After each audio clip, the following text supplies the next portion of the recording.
Olá, professor. Meu nome é Miguel Miller, eu sou da turma N1 e eu vou mostrar um pouco da minha solução do problema 498 do LeetCode.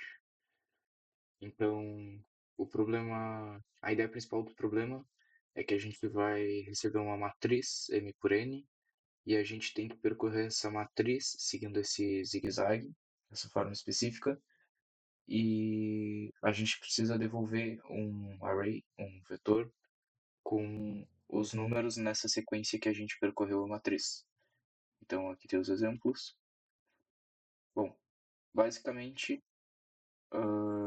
aqui está à direita o meu código original, que foi o que eu fiz em aula, e à esquerda o meu código atual, depois da aula. Eu não consegui terminar.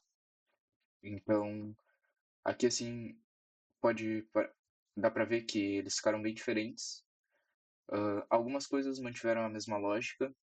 Por exemplo, eu gostaria de saber qual é o tamanho que eu vou precisar alocar de memória, o tamanho do vetor. Então, esse trecho aqui faz isso no meu código original, mas depois eu percebi que tinha um jeito bem mais fácil de fazer isso, que era só multiplicar ambos o tamanho horizontal, o número de linhas, pelo número de colunas.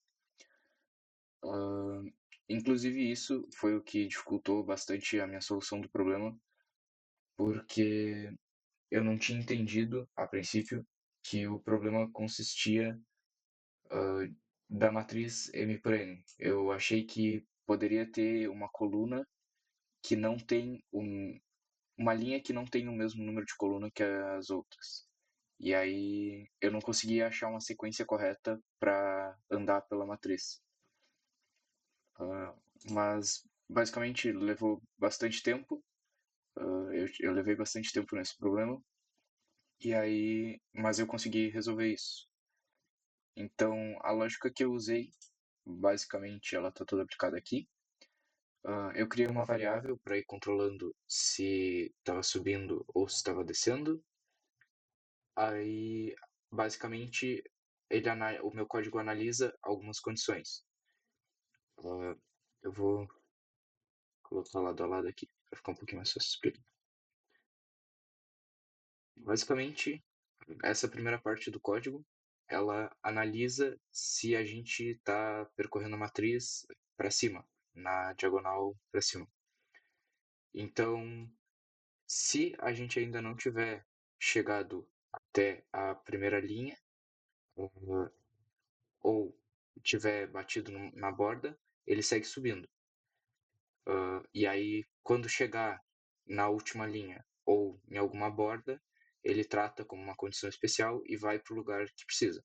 No caso, se bater em cima, ele tenta ir para a direita, se tiver essa posição, ou se bater do lado, ele tenta ir para a linha de baixo, se tiver.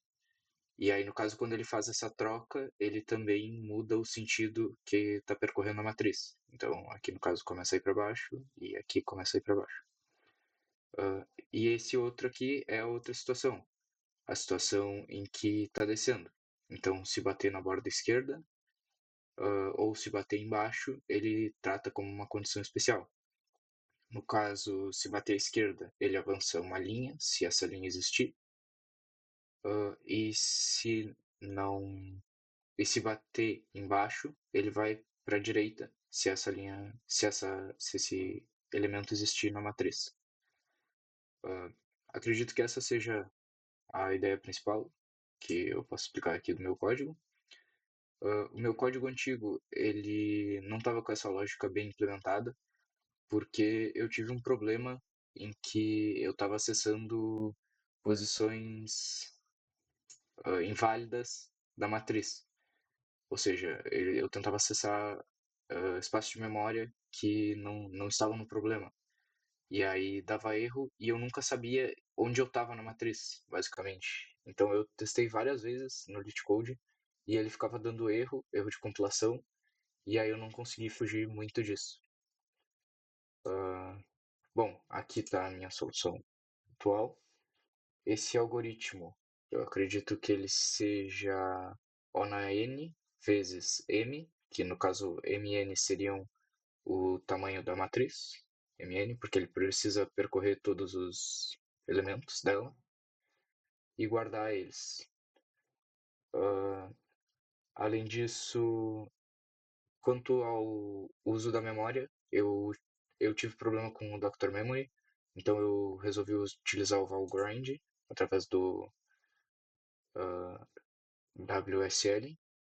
E como dá para ver aqui assim, eu criei um test case e nesse test case alocou o set que precisava e deu free no set, então deu certinho os blocos de memória.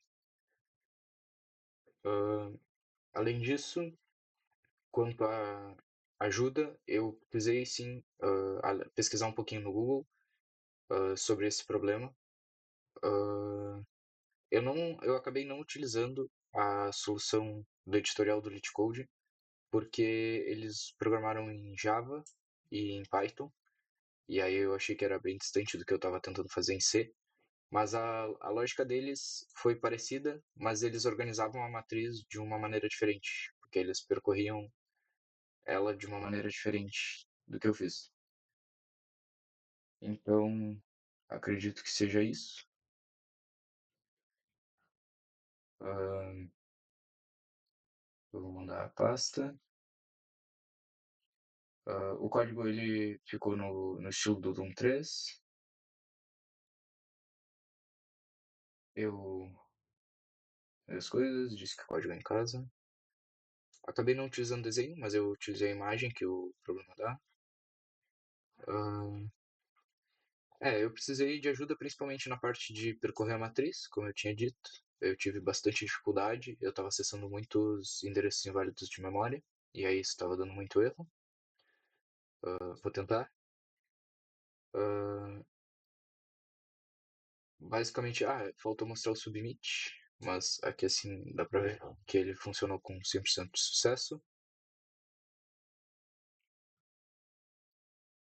Falei do editorial, falei do Valgrind, falei da complexidade.